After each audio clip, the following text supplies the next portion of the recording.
Hello and welcome to this first Wisdom on Wheels Q&A Tuesday. I am Shamika Andrews, disability advocate and consultant, author of Butterfly on Wheels, and state coordinator of the Miss Wheelchair New York program. So thank you for those who will join live and who will join on the replay. So I've decided to give these Q&A sessions a try. I asked people what are some questions that they would like to ask me, and I do have some questions that people submitted already, so I'm going to start with those and we'll see how long we go.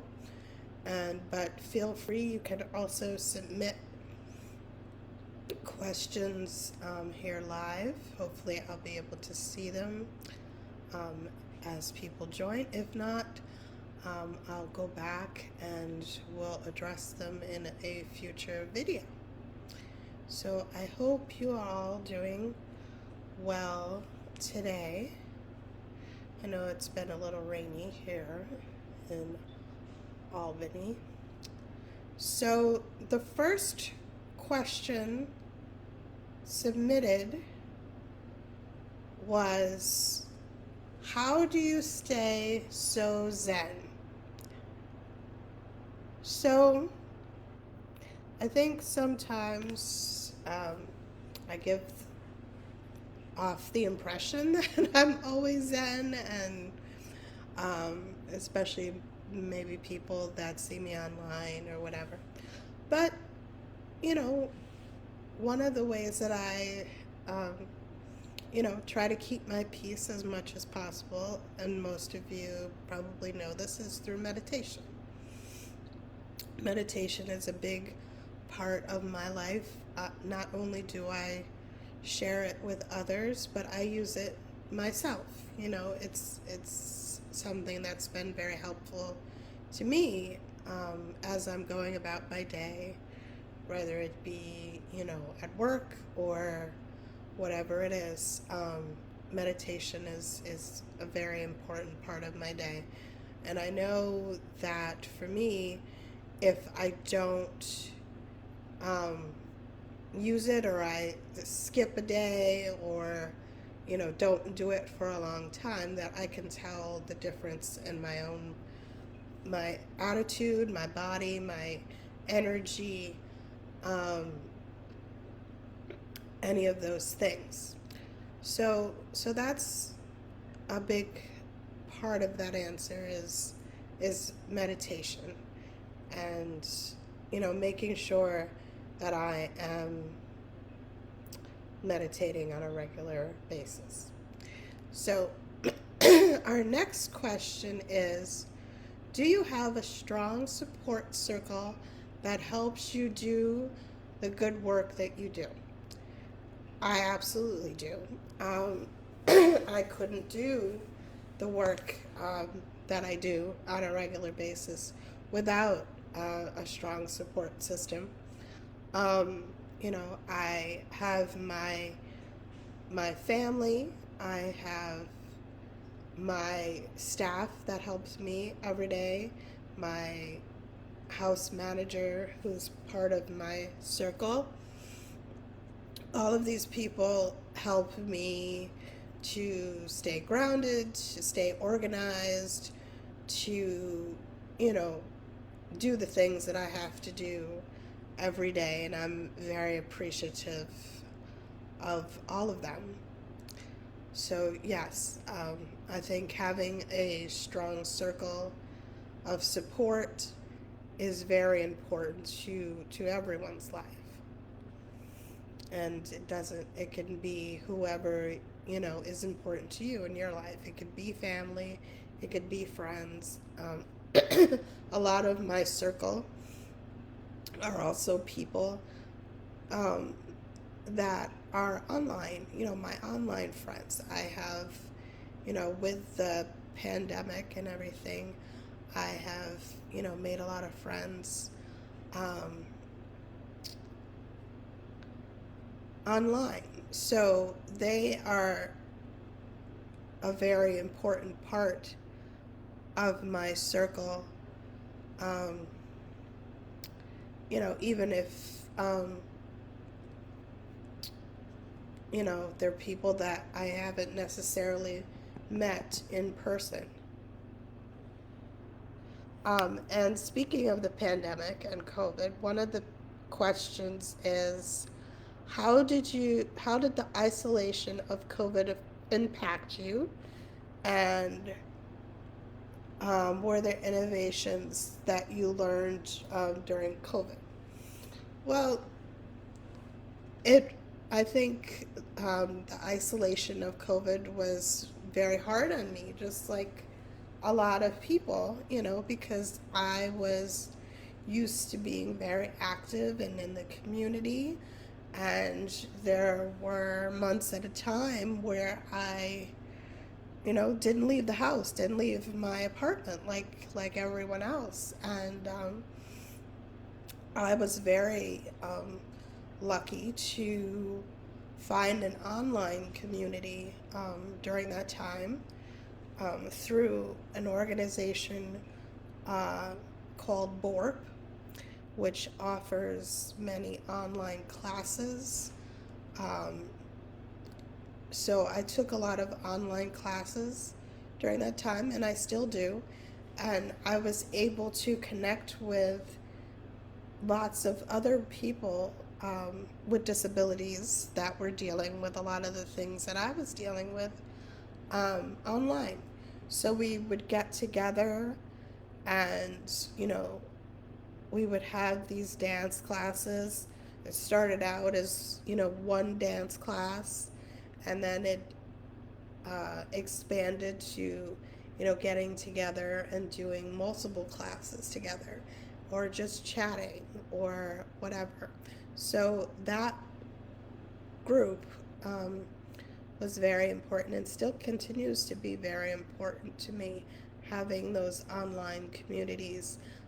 Also, the spina bifida community, which is, I have connections to online and in person.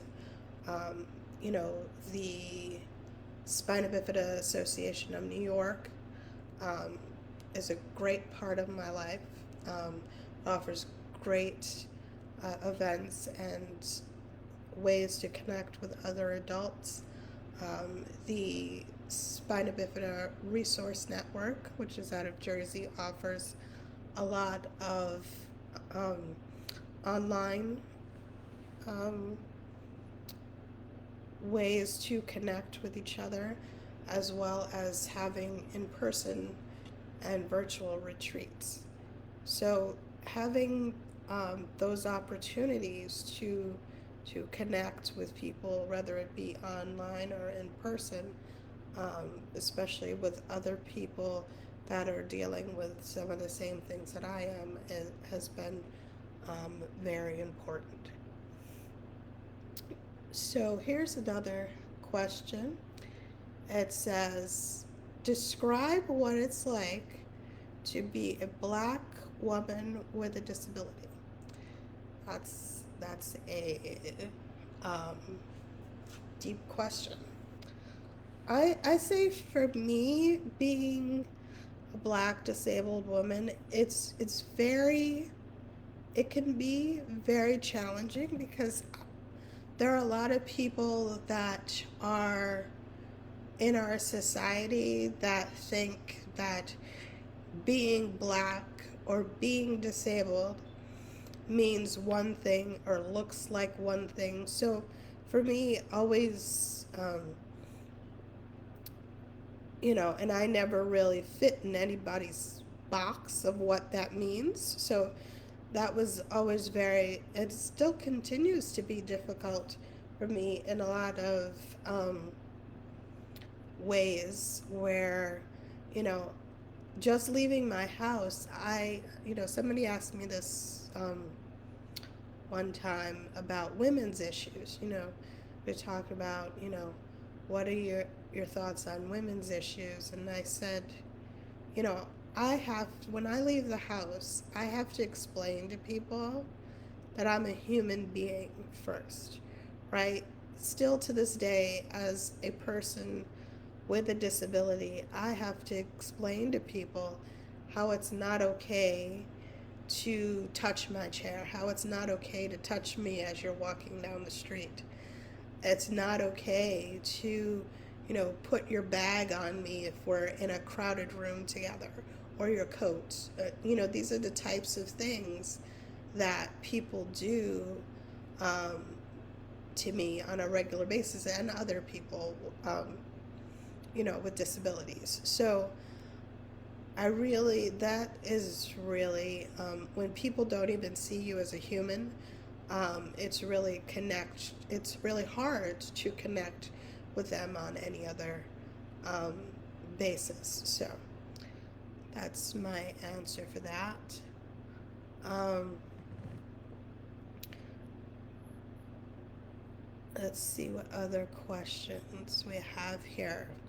Okay, so the next question is, what is the greatest lesson you have learned as a result of a mistake you've made? Please elaborate on the mistake and the lesson. Well, you know, um, let's see. I could say probably my biggest mistake that had the biggest impact on me and those around me is probably um, when I got myself into a lot of debt, like credit card debt, and I'm sure a lot of people have been in that situation. Um, as a person with a disability, you know, growing up and in society and being out in public, you hear a lot about, you know, it's hard to ask for help, and it's hard to, you know, just thinking that you have to do everything on your own, that independence means I have to do everything on my own. And I had, this mentality for a long time.